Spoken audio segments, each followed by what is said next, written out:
Doctor সাহেব ভাই জানি কি হলো কিছুই বুঝতেছি না। আরে পাগল, কোনো সমস্যা নাই, তোর ভাইরে মারার দায়িত্ব আমার।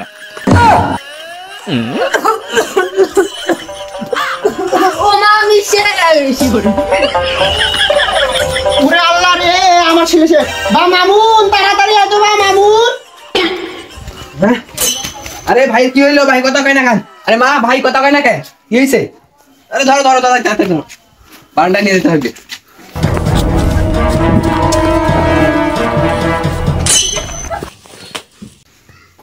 এই মামুন, যা যা তাড়াতাড়ি ডাক্তারকে ডেকে নিয়ে আয়। আচ্ছা যাচ্ছি। ডাক্তার সাহেব একটু তাড়াতাড়ি চলেন। ডাক্তার সাহেব ভাই জানি কি হইলো কিছুই বুঝতেছি না।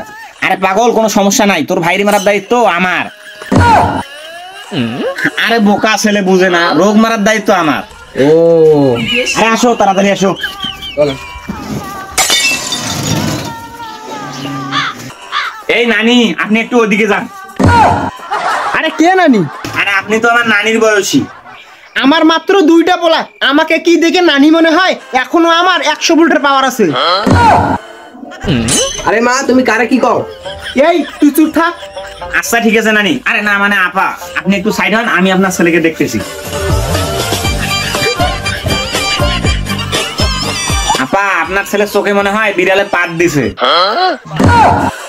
আরে ডাক্তার সাহেব এগুলো কি বলেন? আরে আপা, রাতে যখন ঘুমাইছে না তখন ফুসপাত মাইরা দিছে। এই এটা কি কয় ডাক্তারে? এই মা তুমি চুপ থাকো, তুমি এসব বুঝবা না। হ্যাঁ আপনি চুপ থাকেন, আপনি মূর্খ মানুষ, বুঝবেন না। এত কথা বাদ দেন, আমার ছেলের চিকিৎসা করেন। আচ্ছা আপনি একটু সাইড দেন, আপনার ছেলেকে উল্টাতে হবে।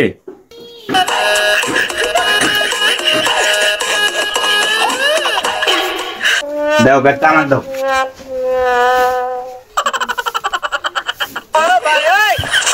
আপা, আপনার ছেলে তো 1 মাস ধরে হাগে নাই।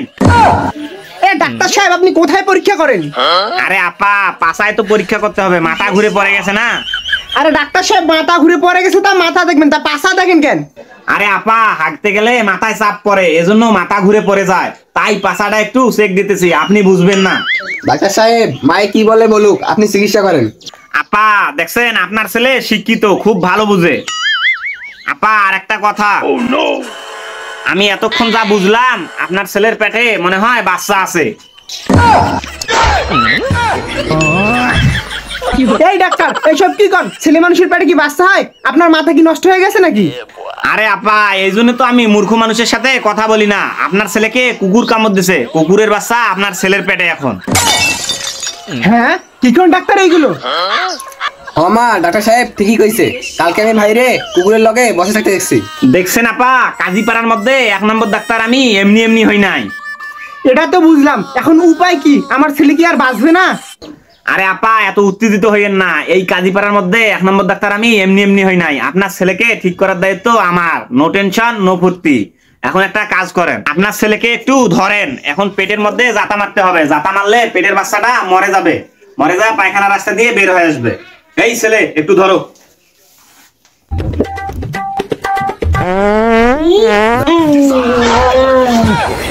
আরে আরে ডাক্তার সাহেব কি হলো? আরে আরে ডাক্তার সাহেব কি হলো?